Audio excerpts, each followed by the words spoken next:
Web Créateur, épisode 38. Wouhouhou. Bienvenue sur Web Créateur, le podcast des entrepreneurs qui préfèrent créer un business profitable sur Internet, au service de leur vie, plutôt que d'être enfermés dans une boîte. Et maintenant, votre présentateur, Vanak Tok. Salut à tous et bienvenue sur ce nouvel épisode de Web Créateur. Je suis ravi de vous retrouver aujourd'hui pour une interview qui va être improbable peut-être pour vous parce que j'interviewe Cécile Méret et tenez-vous bien, Cécile, elle a un business en ligne axé sur la tapisserie de sièges. Je ne sais pas si vous mesurez le niveau d'improbabilité que ça a, mais voilà, on se dit business en ligne, faut forcément que ça soit sur du marketing, faut forcément que ça soit dans l'immobilier ou des choses où on va aider les personnes à améliorer leurs relations aux autres, à résoudre leurs problématiques au niveau de la santé ou au niveau de leur alimentation, des choses comme ça. Eh bien non, pas que. On a aujourd'hui quelqu'un qui fait de la tapisserie de sièges et ce que ça veut dire, le symbole, au-delà du fait que j'ai pris énormément de plaisir à faire cette interview avec Cécile que je connais maintenant depuis quelques temps, ce que je veux mettre en avant aujourd'hui, c'est que finalement, peu importe l'idée que vous avez, peu importe le domaine dans lequel vous voulez faire votre business en ligne, à partir du moment où vous avez les bonnes étapes, où vous avez une bonne exécution, eh bien, vous pouvez vivre de votre activité, même si ça paraît complètement improbable, comme la tapisserie de sièges, comme c'est le cas pour Cécile aujourd'hui. Alors, je vous reparle de tout ça à la fin de l'épisode. Je vous laisse sans plus tarder avec cette interview de Cécile.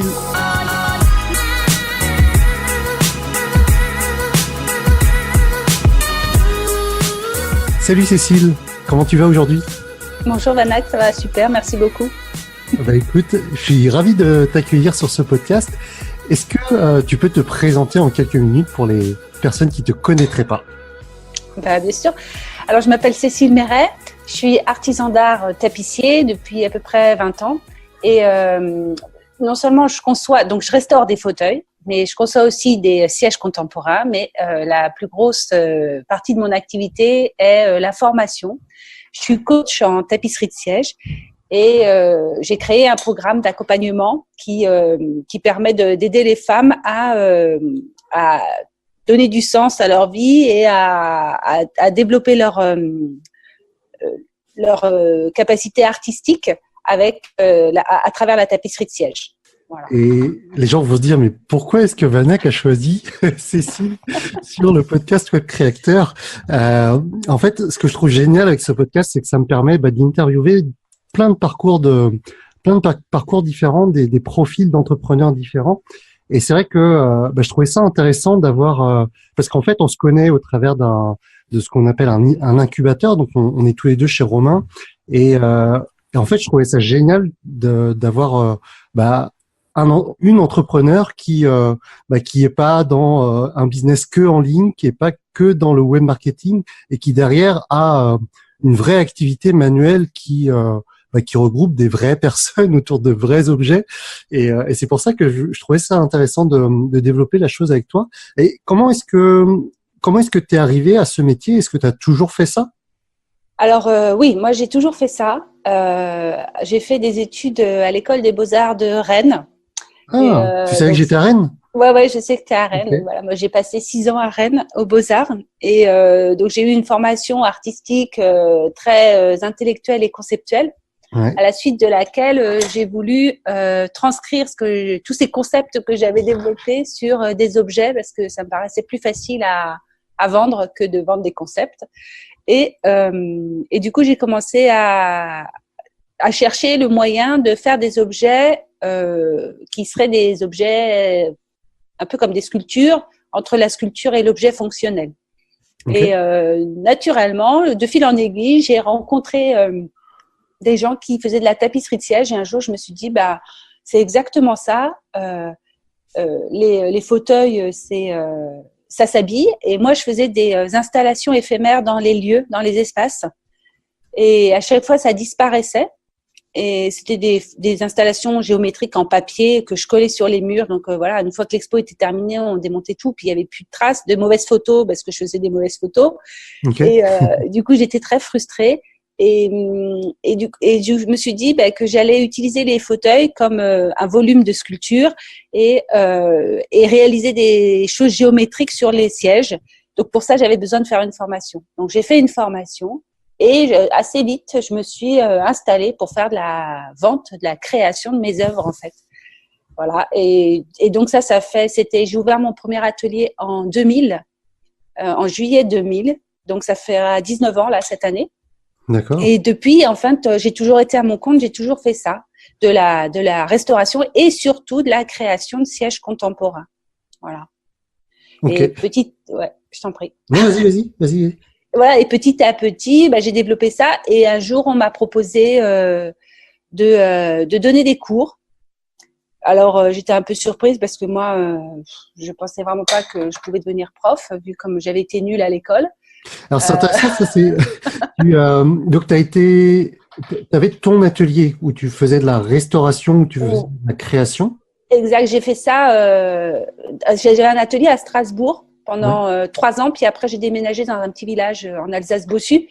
Et donc là, ça fait 14 ans que je suis ici. Et puis, et là, en fait, je faisais que de la restauration, mais dans un style très contemporain, et principalement de la création. Donc, je fabriquais de A à Z des sièges.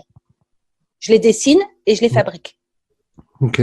Et comment ça se passe? C'est des pièces uniques? T'as des personnes qui viennent t'acheter ça à l'unité quasiment, ou par 6 maxi? Enfin, ouais, par 6 maxi. J'imagine. Alors oui, d'abord, toutes les créations, c'est des pièces uniques. Ouais. Et ou alors j'ai fait aussi des petites séries. Donc par exemple, il va y avoir une série de 10, mais chaque fauteuil, il aura par exemple tous la même forme, mais chacun aura des couleurs différentes. Donc à chaque fois, c'est de la petite série, la pièce unique dans la petite série. Et voilà, donc ça, j'ai développé ça. Et aussi une collection de poufs qui s'appelle les poufs de Cécile, et qui sont des petits sièges très premier prix, super, qui plaisent énormément. Et ça, c'est vraiment de la série, mais tous en pièces uniques. Il n'y en a pas un seul qui se ressemble. Ok. Donc, tu es vraiment dans un mode création presque artistique. Enfin, c'est même pas presque, c'est complètement artistique. Et les gens viennent te voir vraiment comme une artiste, j'imagine. Enfin, ouais, oui, c'est vrai. Les gens, ils viennent… en fait, les gens qui viennent chez moi, c'est parce que je propose quelque chose que personne d'autre ne fait. Quelque chose d'unique, ouais, tout ça. Voilà, je fais pas de la tapisserie lambda. Si quelqu'un veut de la tapisserie lambda, je les renvoie sur des collègues, quoi. Parce que moi, ça m'intéresse pas. Voilà. Ok. Et donc, tu as eu ce mode de fonctionnement de restauration et de création pendant quelques années, et du coup, on t'a proposé un jour, alors c'était qui cette personne qui t'a proposé de passer vers l'enseignement finalement? Alors en fait, ça m'est arrivé une fois, quelqu'un est venu dans mon atelier à Strasbourg et m'a dit oui, il y a une association à Strasbourg qui cherche un prof de tapissier. L'atelier a été arrêté parce qu'il n'y a plus de prof. Et donc bon. D'accord, donc il y avait déjà un besoin en fait. Enfin, il y avait une place vacante et on a pensé à toi. Exact, ouais, voilà. Et du coup, en fin de compte, donc je suis allée. Bon, alors avec eux, ça n'a pas fonctionné, mais plus tard, j'ai après donné des cours dans le centre de formation où j'ai appris moi-même pendant 2 sessions. Donc j'ai fait 1 an chez eux. C'était à Paris. Donc j'allais toutes les semaines à Paris pour donner les cours. Et là, ça a été une vraie révélation. Je me suis rendu compte que manifestement, j'avais un don pour transmettre ce que je savais faire, quoi. Donc, j'ai découvert que j'étais prof malgré moi. Ouais. Comme tu le disais, en plus, tu n'étais pas forcément forte à l'école. Je répète juste. Hein. C'est pas forte, c'était carrément nul. Et c'était une vraie galère, l'école. J'ai détesté l'école du début à la fin, quoi. Ça a été l'horreur.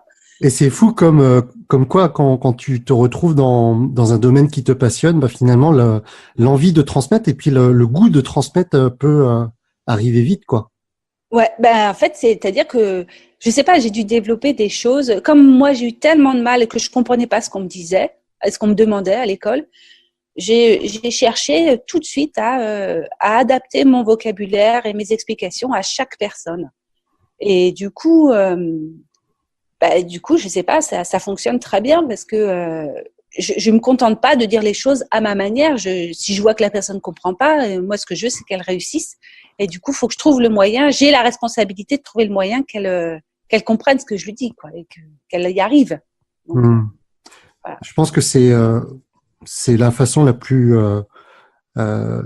pédagogue qu'on puisse avoir que finalement s'adapter à chaque personne, comme tu viens de le dire, et quel que soit le sujet, quand la personne en face, elle sent que les mots utilisés sont vraiment faits pour elle, bah, t'as pas d'autre choix que de comprendre, tout simplement. Exactement. Ouais. Okay. Génial. Ouais. Et donc, t'as commencé à faire ça, à aller dans ce centre de formation à Paris, là où tu avais toi-même été formé auparavant. T'as enseigné là-bas pendant longtemps? Ça durait 1 an. Donc, je faisais de la formation pratique et de la formation théorique. Je les préparais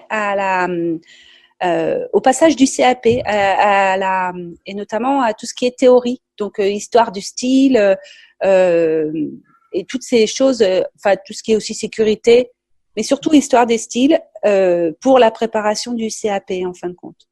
D'accord. J'étais responsable de ça et aussi de la partie technique. Donc, j'avais un collègue et on était à 2. Il y avait, une vingtaine d'élèves. C'est tous des adultes en reconversion professionnelle. Okay. Et donc, voilà, on leur apprenait toutes les techniques sur les fauteuils, quoi. Ok. Et moi, c'est vrai que c'est un milieu que je connais pas du tout. Mais on est en quelle année, là, à peu près, quand tu nous parles de cette… Ça, c'était en 2005. Okay. 2006, ça doit être un truc comme ça. 2005 ou 2006 à cheval, quelque chose comme ça, ouais. Ouais, donc moi, c'est pas forcément un domaine que je connais bien, mais d'une manière générale, j'ai l'impression qu'avec l'évolution d'Internet, qu'avec le fait que finalement on a de plus en plus, que la majorité des personnes ont de plus en plus les yeux rivés sur leurs écrans, tous ces métiers un petit peu manuels, tous ces métiers où on a un vrai contact avec un objet autre qu'un smartphone ou une tablette, ça reprend, je sais pas, pas un envol, mais ça reprend une grande place dans la société. Je sais pas ce que tu en penses, toi. C'est vrai. Quelque chose que tu reconnais aussi, que tu ressens aussi. Oui, en fait, je pense qu'il y a toujours eu des gens qui ont eu envie d'apprendre à faire de la peinture, de la céramique, à restaurer les fauteuils, restaurer les meubles, tout ça, pour leur loisir ou même de manière professionnelle. Mais il y a un véritable engouement depuis quelques années pour le do-it-yourself notamment. Ouais. Et en fait, pour plusieurs raisons, c'est pas forcément, je pense. Moi, c'est l'analyse que je fais à travers les élèves et les gens que je croise. Hein. C'est pas forcément pour le bien de la planète, d'ailleurs, pour être honnête. C'est surtout pour leur bien à eux et leur développement personnel. Et les gens ont besoin de se reconnecter à leurs racines. Et par exemple, restaurer un fauteuil, c'est vraiment faire référence au passé. Souvent, les gens ils viennent parce que ils ont la connaissance du tapissier, de ce que c'est qu'un tapissier, parce que leurs grands-parents leur en ont parlé ou leur ont transmis un fauteuil, et ils ont vraiment envie de continuer en fait ce processus, et de s'accrocher aux racines en fait et à leurs racines. Et donc c'est vraiment une manière en fait pour eux de s'ancrer dans quelque chose de renforcer leurs racines, je dirais. Alors que la société dans laquelle ils vivent leur demande d'aller toujours plus vite, d'aller toujours en avant, d'avoir toujours le dernier produit à la mode, d'être toujours dans le futur en fin de compte. Et ils perdent un peu le sens de leur vie pour beaucoup, quoi. Donc, j'adore cette référence. C'est vrai, finalement, la société est faite pour qu'on aille plus vite, qu'on fasse toujours mieux, et ouais, comme tu dis, restaurer un fauteuil, quelque chose qui semble tout simple, mais c'est juste que c'est faire quelque chose de concret avec ses mains. C'est juste, comme tu l'as dit, s'ancrer dans quelque chose, se reconnecter et peut-être que ce fauteuil a a une valeur pour ces personnes-là. C'est de la restauration de fauteuils qui leur appartenaient à la base. Ouais. Bah souvent ils viennent avec des choses dont ils ont hérité. Et puis il y a aussi une chose quand je dis se reconnecter avec leurs racines, c'est que par exemple tu vois quand les gens aujourd'hui ils parlent à leurs grands-parents, tu vois quelqu'un qui a 35 ans et qui parle à ses grands-parents de oh, t'as vu mon dernier téléphone portable, il est super, ou ma tablette, ou je sais pas. Les personnes âgées, elles sont complètement déconnectées de ça, elles comprennent pas de quoi elles parlent. Donc il y a une espèce de fossé qui se crée dans les générations, alors qu'avec une activité comme la mienne, quand les gens vont voir leurs grands-parents en leur disant t'as vu ce que j'ai fait avec le fauteuil que soit je l'ai trouvé dans la rue, soit tu me l'as donné et j'ai fait ça, et ben là il y a un véritable lien qui se recrée entre les générations. Et ça c'est hyper intéressant de voir ça, parce que j'en parle parce que j'en suis le témoin tout le temps avec mes élèves.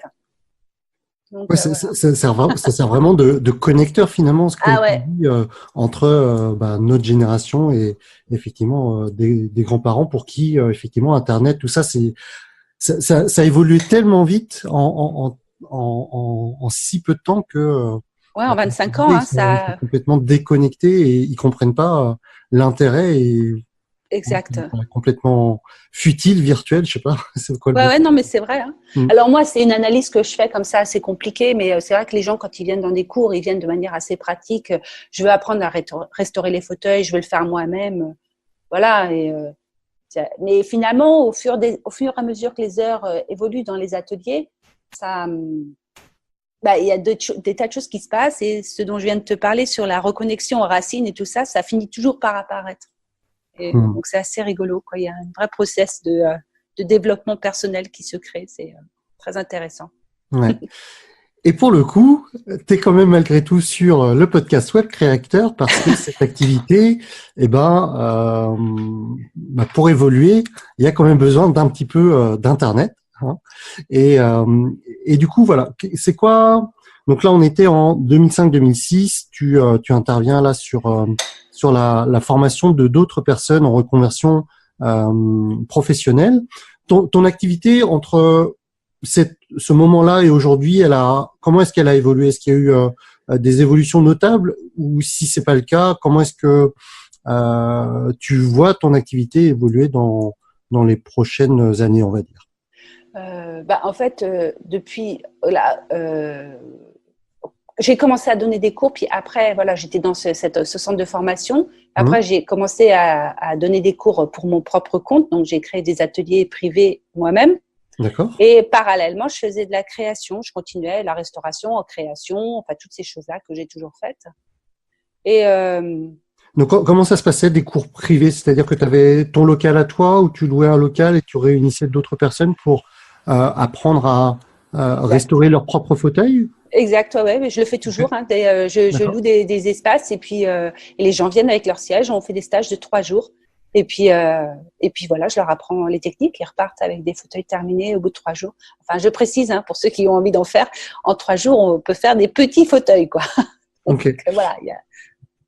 Ok. Donc là où dans l'école à Paris, tu enseignais des techniques pour que les personnes se reconvertissent professionnellement. Là, les stages que toi tu organises, c'est vraiment d'un point de vue loisir, pour que les personnes elles repartent avec leur propre pouf ou fauteuil qu'ils ont réalisé durant l'atelier de 3 jours. C'est pas toujours le cas. Il y en a qui viennent avec des projets professionnels. D'accord. Et il y en a d'autres. La grande majorité viennent avec des projets de loisirs créatifs, mais parce que si elles travaillent, elles sont pas bien dans leur travail.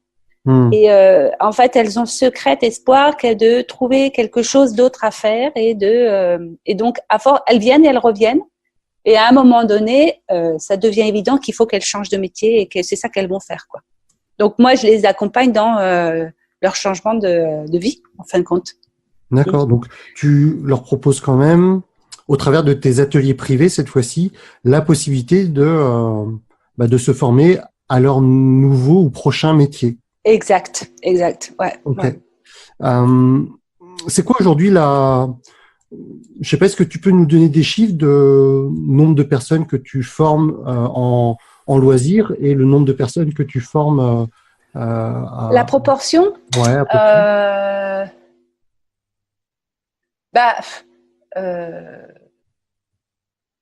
Je sais pas trop. Peut-être que y a 40% de gens qui ont envie qui s'engagent dans une reconversion professionnelle. Okay. Dans les gens qui viennent chez moi, ouais. Okay. Mais du coup, ça vient enfin, toi, tu fais tes ateliers en Alsace et les personnes viennent d'un peu partout en France. Ouais, mais non, parce qu'en fait, là, oui, alors, effectivement, les gens viennent de partout, mais même pas que de France, hein. J'ai des élèves de Luxembourg, de Bruxelles, de Belgique, tout ça. Ouais. Mais donc, effectivement, ils font des kilomètres pour venir chez moi, mais c'est surtout que j'ai développé un programme en ligne. Okay. Parce qu'en fait, moi, j'ai toujours été, je pratique une technique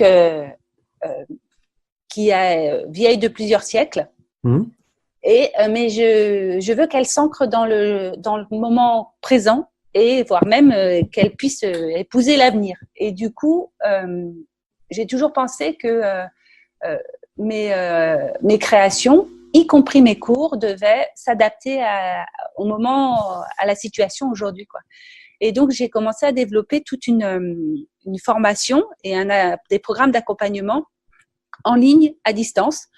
Donc, il y a des cours, des séries de vidéos en fait techniques qui sont à suivre par le biais d'Internet dans des espaces de formation.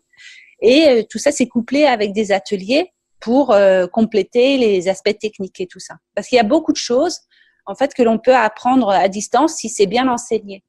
Et comme voilà, j'ai découvert que j'étais assez douée pour ça, je me suis mise à fond là-dedans. Génial. Et, du coup, ce programme en ligne, il est quand même plus destiné pour les personnes qui souhaiteraient se reconvertir? Ouais, a priori, oui.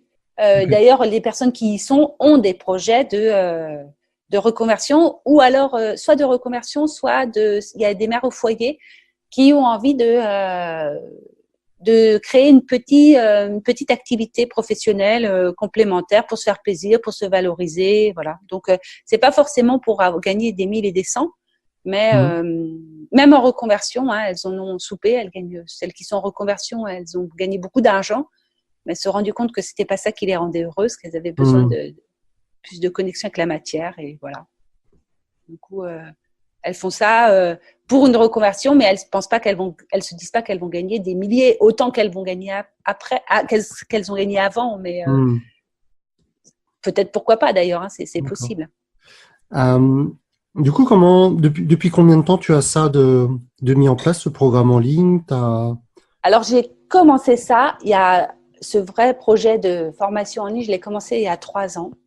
Mais parce que ça a été très long à mettre en place, il a fallu que j'apprenne plein de choses, et notamment de comment est-ce qu'on vend sur Internet et tout le marketing digital et tout ça qui était carrément à l'opposé de mon monde depuis 20 ans. Bah oui, oui. Je pense que les auditeurs ont bien compris que c'était pas forcément ta spécialité. Bon, et comment ça s'est, même si tu peux te donner des noms, il n'y a pas de souci. Ouais. Comment t'as découvert ça? Comment tu es allé toi-même vers ça? C'est-à-dire que à un moment donné, tu t'es dit, si je veux faire perdurer mon activité, il faut que je mette ça en ligne. Comment t'es venue l'idée de je veux switcher vers Internet? En fait, il y a 3 ans, vraiment, je me suis rendu compte que je savais depuis des années qu'il fallait que je gagne plus d'argent pour être un peu plus tranquille financièrement et quotidiennement.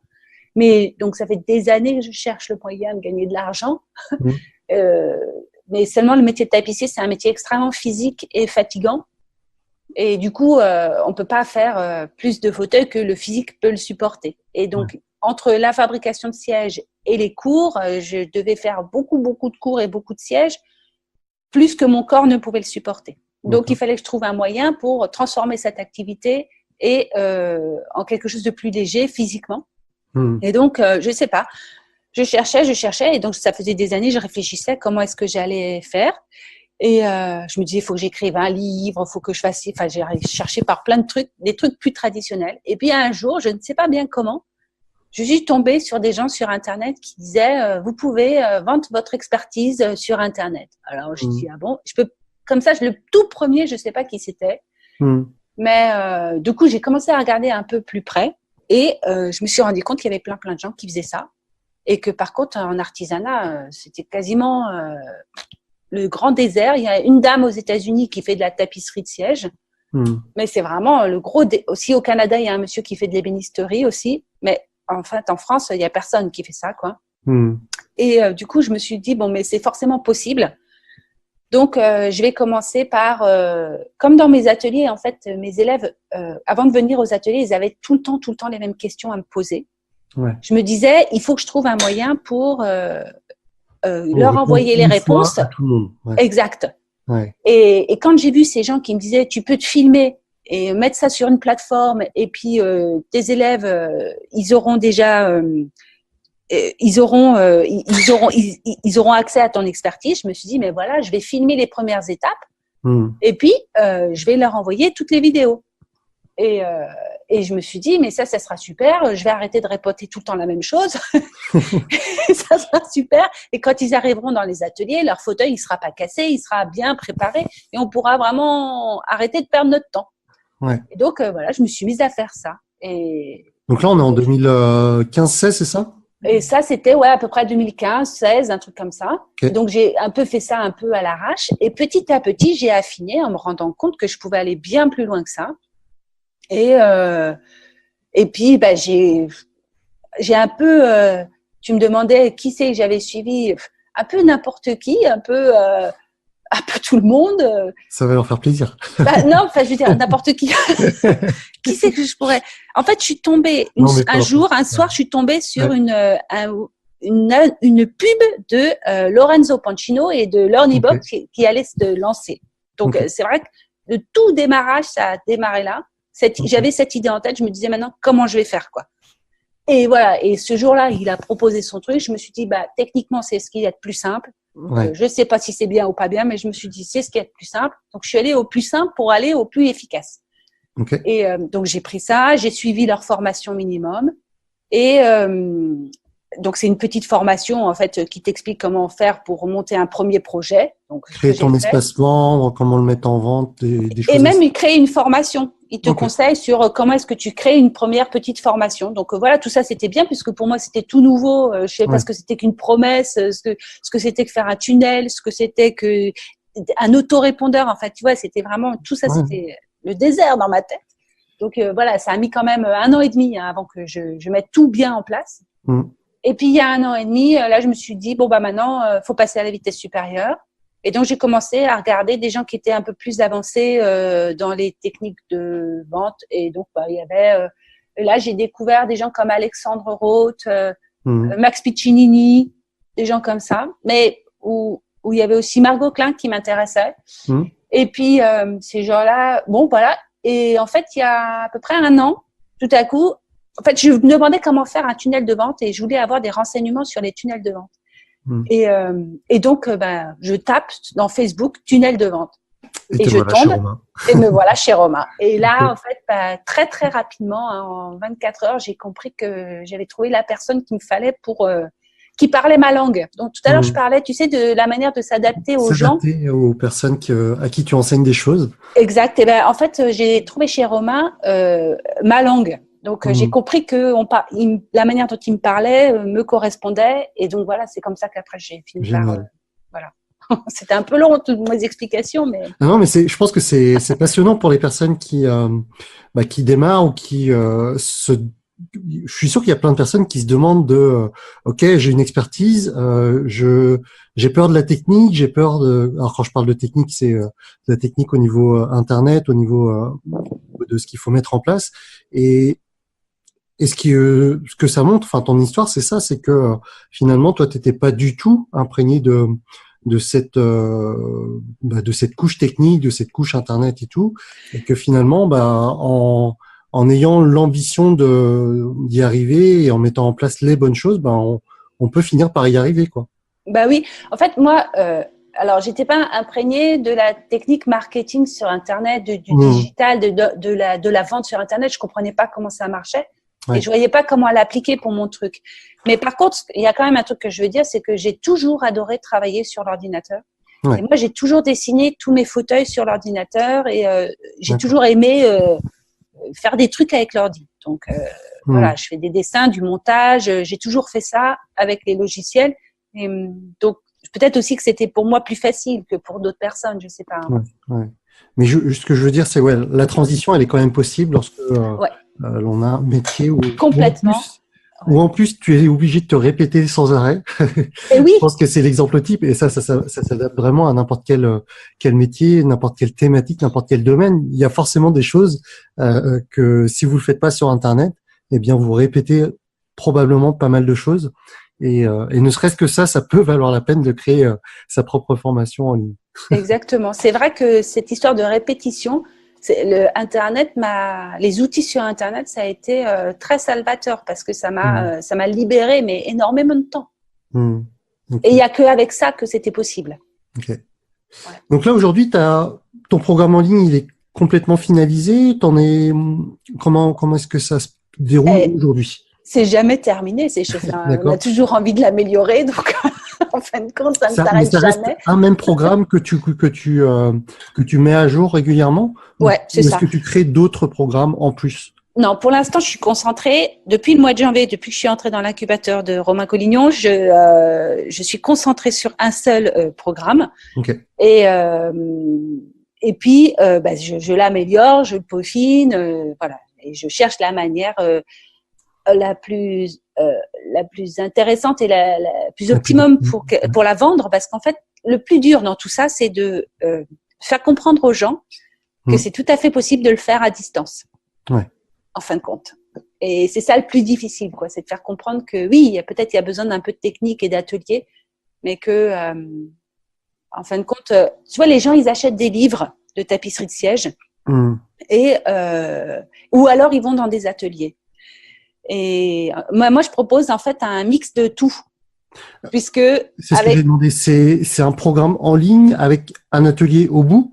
En fait, dans mon programme, c'est un programme en ligne de 12 mois dans lequel il y a 3 ateliers de 2 jours où on va perfectionner des points très spécifiques de la technique. Okay. Et puis, et encore un autre atelier, un de 3 jours qui là est plus libre. Mais effectivement, il y a sur les 12 mois, il y a donc 4 ateliers. D'accord, et tout le reste se fait en ligne avec des coachings, des cours spécifiques. Voilà, c'est très, très complet. Des cours préenregistrés, mais il y a également des coachings en direct. En direct de groupe. Exact, des coachings de groupe. Et il y a aussi 2 coachings individuels. En fait, c'est rigolo parce que finalement, dans le contenu, on est évidemment sur des choses complètement différentes, mais dans la forme que ça prend. Tu vois, sur les 12 mois d'accompagnement, donc tu disais, toi, 3 fois 2 jours en présentiel plus 1 fois 3 jours. Ouais. Moi, j'ai 4 fois 2 jours en présentiel avec les personnes que je suis sur un an. Donc, c'est rigolo comme quoi les choses peuvent se ressembler, même si on est sur des thématiques complètement différentes. Exact. Mais c'est vrai, c'est similaire. Et en fait, c'est important quand même en fait, je me suis rendu compte que c'était vachement important quand même de rencontrer les gens en vrai. Ouais. Que ça les rassure et finalement c'est aussi très énergisant de revenir des ateliers, d'avoir rencontré les gens. Ça fait vraiment du bien, quoi. Ok. C'est quoi la situation idéale pour toi tu vois, peut-être dans 1 an, 2 ans, 3 ans, par rapport à tout ça, c'est en termes de nombre de clients ou je sais pas si tu es à l'aise à parler de chiffre d'affaires. Si, bien sûr que si. C'est quoi la situation idéale pour toi, on va dire dans 3 ans? C'est quoi la Cécile complètement épanouie professionnellement? Dans 3 ans, j'aimerais avoir gagné à peu près 5 000 € par mois. Je serais très, très contente. Yes. Et donc, je sais pas, j'ai pas fait le calcul de ce que ça représente comme nombre de clients, mais je sais pas, ça dépendra aussi du nombre. C'est-à-dire que je vais certainement faire évoluer mes produits et voilà, quoi. Mais bon, si au-delà du chiffre d'affaires, il y a effectivement cette somme-là et puis le fait d'avoir un métier qui devienne moins physique, tout en ayant toujours cette passion pour ce métier, mais ne plus avoir à faire autant de pièces, de sièges que tu fais actuellement, quoi. Mais oui, parce que c'est impossible physiquement, quoi. Enfin, en tout cas, pour moi, ce n'est pas possible. Je peux pas, quoi. Et puis forcément, plus ça va aller, moins ça va aller. Ouais, donc, exact. Donc voilà, même si j'ai une hygiène de vie assez saine, tout ça. Voilà, le corps est vieilli, donc c'est pas la peine de l'abîmer encore plus, quoi. Okay. Bah écoute, en tout cas, je trouve l'histoire très inspirante, le parcours très inspirant. C'est génial, ouais, de voir en fait et de t'avoir en ce moment durant cette transition finalement où tout n'est pas encore installé, que on voit bien les questions que tu as et je pense que les personnes qui écoutent cet épisode et qui sont un peu dans la même situation ou qui sont en train de réfléchir à ce type de parcours. Je pense que c'est intéressant pour vous les auditeurs de voir que c'est possible, que même si on n'est pas encore au bout du chemin et que le chemin il s'arrête jamais vraiment, et bien que Cécile en tout cas est en train de mettre les choses en place pour que ça devienne une réalité pour elle. Donc merci de nous avoir partagé tout ça. Cécile, j'ai 3 questions pour terminer l'interview. Ah. C'est quoi? La première, c'est est-ce que tu as un objet que tu as acheté récemment qui coûte moins de 100 € et que tu recommanderais à tes proches, à tes amis ou à des membres de ta famille? Ouais, j'en ai un. Vous allez dire que je suis un peu folle, mais moi, ce serait un marteau aimanté. Un marteau aimanté, ok. Ouais, c'est un marteau de tapissier. Parce que ça te permet de pas que tes clous, c'est ça? Ouais, voilà, en fait, ça permet de travailler. C'est indispensable quand on fait de la tapisserie de siège. Mais parce que tu n'avais pas ça avant? Si, j'en avais, mais j'en achète régulièrement. Ah, d'accord, ok. Ah, mais tu triches. Tu voulais… Comment? Non, je dis triche. Je voulais un truc… Un truc que j'ai pas du tout, que j'avais pas avant. Bah ouais, parce que sinon… Ah, mince. Ah, zut, t'avais pas bien préparé. Non, mais le problème, c'est que je n'achète rien. T'achètes rien, ok. Donc, à part à manger. Ok. Bon, t'es dispensé de cette question alors. Désolée, hein. Pas de mal. Ok, deuxième question. Ça, je suis sûr que t'en as eu dans ta vie. Ah ouais? C'est est-ce que t'as un échec préféré? C'est-à-dire un échec où quand ça s'est déroulé, tu t'es dit que c'était difficile comme situation, que c'était challengeant, que ouais, c'était compliqué, mais que quelques mois ou quelques années après, tu t'es rendu compte que, ouais, après une prise de recul, c'était vraiment indispensable pour un succès futur. Est-ce que tu as ça, un échec préféré? Alors, un échec préféré, là, en réfléchissant, franchement, j'en trouve pas parce que j'en ai eu beaucoup, beaucoup. D'accord. Et en fait, je pense qu'ils sont tous mes préférés parce que, au final… T'es collectionneuse d'échecs. Mais oui, mais parce que depuis 20 ans que je suis à mon compte, ouais. J'ai passé mon temps à me prendre des claques. Et comme il n'était pas question pour moi d'aller travailler chez quelqu'un,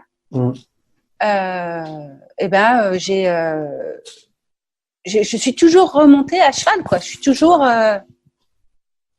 repartie et je me suis toujours dit, mais non, mais de toute façon, je pense que du coup, c'est difficile de t'en citer un. Mais après, j'ai eu des échecs, mais je sais pas, des aventures de vie douloureuses et voilà, qui m'ont vraiment rétamée et qui m'ont finalement sauvée. Donc voilà. Et mais c'est plus personnel, quoi. Donc, oui, non. C'était des choses, c'est plus des choses. Mais c'est vrai, des choses des situations de vie que sur le coup qui ont été difficiles à surmonter et que mais qui t'ont qui m'ont réveillé, qui m'ont réveillé, ouais. Okay. Qui m'ont réveillé et donc ce que je pourrais dire, c'est que quand on voit des choses comme ça qui nous arrivent, on voit ça comme des échecs. Il faut quand même se demander pourquoi elles sont arrivées et les regarder en face, se regarder en face et comprendre que elles ont une raison si elles sont là. Et que si on ne cherche pas la raison et si on n'essaye pas de comprendre ce qui se passe, on va toujours tourner en rond en fin de compte. Donc, j'aime beaucoup l'idée que derrière chaque chose, que ce soit des choses positives ou négatives, il y a cette phrase que je me répète souvent, c'est ok, bon ça c'est inconfortable, mais il est où le cadeau dans ce qui m'arrive aujourd'hui? Tu vois, c'est quelque chose que j'ai appris dans mon parcours de développement personnel depuis ces dernières années. Et ouais, bah la vie, elle est faite comme ça. Il y a des hauts, il y a des bas. Elle est faite de contraction et d'expansion. Et quand effectivement on est dans le creux de la vague, bah faut se poser la question de il est où le cadeau dans ce qui m'arrive aujourd'hui. Et parfois c'est pas facile de le trouver, ce cadeau, mais je suis persuadé que dans n'importe quelle situation, aussi difficile qu'elle soit, eh bien vous avez le fait de juste vous sortir plus fort de cette situation plus tard, quoi. Bah, c'est sûr. Et si, enfin, on peut s'en sortir plus fort, mais si on n'en prend pas conscience, on va s'enfoncer. Donc, ou alors ça va revenir. Et du coup, bah ouais, du coup, ça peut pas s'améliorer, quoi. Les choses peuvent pas avancer. Et... Super. Dernière question, Cécile. Ouais. Si tu avais un panneau publicitaire géant, qu'est-ce qu'il dirait et pourquoi? Je lui mettrais. Je suis en train de préparer en fait mon prochain webinaire. D'accord. Et donc, je pense que j'y mettrais une accroche du genre. Je mettrais le slogan l'accroche de mon prochain webinaire. Et pour l'instant, je suis en train de réfléchir, mais je pense que c'est quelque chose du genre. Savez-vous comment un marteau et une chaise peuvent changer votre vie à tout jamais? Excellent. Voilà. Donc, je ne sais pas. Vous pouvez dire dans les commentaires si vous trouvez que c'est bien ou pas. Moi, je suis preneuse de vos idées. En tout cas, ça suscite ta curiosité, donc c'est déjà un bon titre. Et derrière, ok, génial.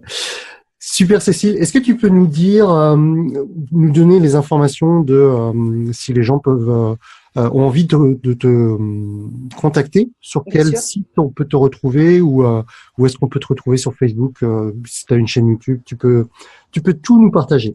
Bon, alors j'ai un site internet et une chaîne YouTube qui s'appellent tous les deux pareil, ça s'appelle Mon Beau Fauteuil.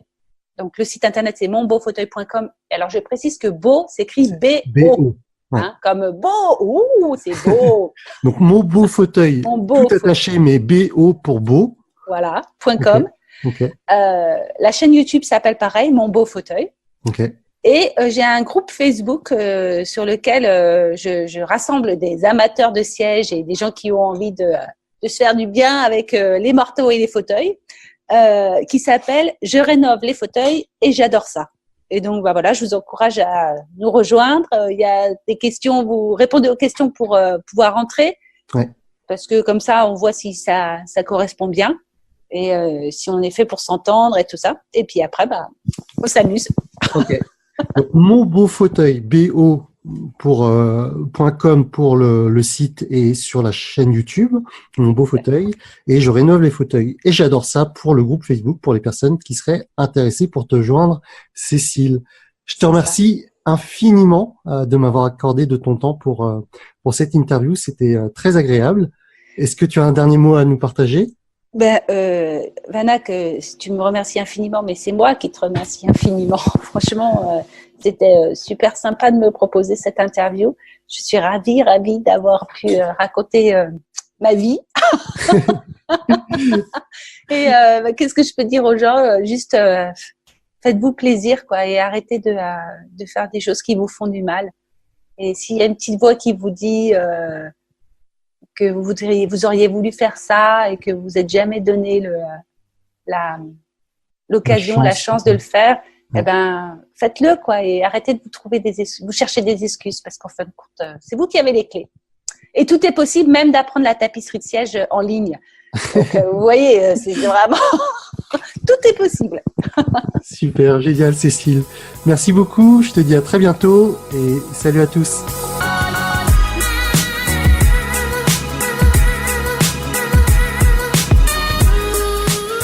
Voilà, comme d'habitude, je remercie énormément mon invité qui était Cécile Méret pour m'avoir accordé de son temps pour avoir réalisé cette interview avec moi.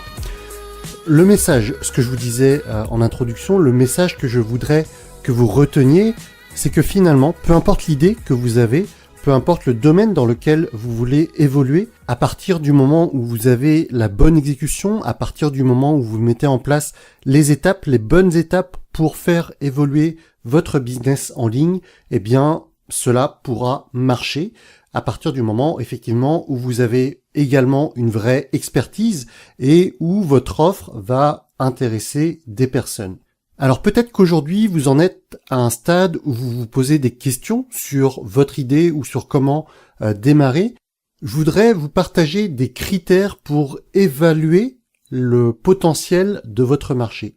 D'abord, il faut que vous résolviez un vrai problème. Alors vous allez me dire, mais Cécile, elle a un business sur la tapisserie de siège. C'est quoi finalement le problème qu'elle résout?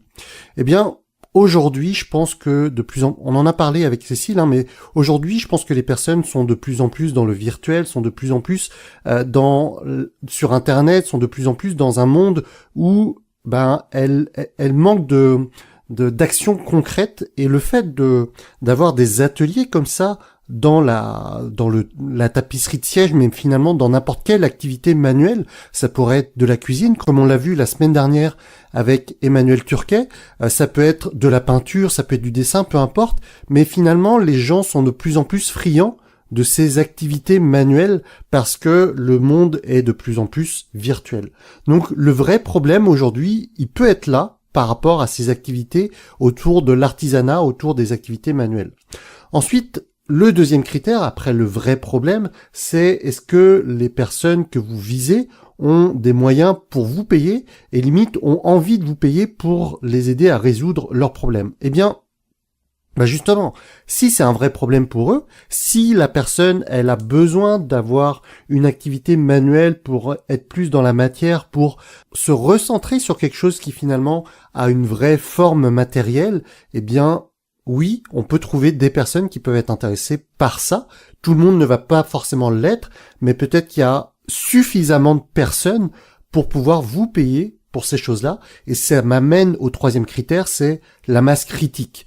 Il y a quelques semaines, j'avais interviewé Romain Collignon, où il nous partageait le fait que, à un moment donné, il avait envie de lancer un business sur le human beatbox, et finalement, c'était un mouvement, et je réutilise ces termes, c'était un mouvement un petit peu underground, un truc un petit peu caché, un truc un petit peu dont on parlait pas beaucoup, et finalement la masse critique, elle était pas forcément là, donc c'était pas forcément un marché idéal pour faire évoluer son business. Donc voilà. Vrai problème, des moyens pour vous payer. Est-ce que les personnes que vous visez ont les moyens pour vous payer? Est-ce qu'il y a une masse critique? Est-ce qu'il y a assez de personnes finalement intéressées par ce que vous faites pour que ça perdure dans le temps, pour que votre business soit pérenne? Donc posez-vous ces questions par rapport à l'idée ou aux idées que vous avez aujourd'hui. Si vous bloquez à un moment donné, si jamais vous voulez être accompagné pour mettre en place les bonnes actions, pour tout simplement pour exécuter votre idée, puisque comme je l'ai déjà dit, c'est pas votre idée finalement qui a de l'importance, c'est plutôt votre exécution. Eh bien, n'hésitez pas à prendre contact avec moi. J'accompagne aujourd'hui un peu plus d'une dizaine de personnes dans la mise en place de leur business. Et si jamais vous voulez faire partie d'un groupe moteur, si vous voulez faire partie de personnes qui vont dans la même direction et que vous voulez avancer, non plus seul, mais avec des personnes avec le même état d'esprit que vous, eh bien, venez nous rejoindre. Venez rejoindre le mouvement Transfopreneur en me contactant à l'adresse contact@webcreator.com. Donc, renvoyez-moi un email à l'adresse contact@webcreator.com. Voilà, c'est tout pour aujourd'hui. Je vous donne rendez-vous la semaine prochaine pour un nouvel épisode de Web Creator. D'ici là, portez-vous bien, prenez soin de vous et appréciez la vie. Salut! Merci d'avoir écouté ce podcast. Retrouvez toutes les informations complémentaires sur webcreator.com.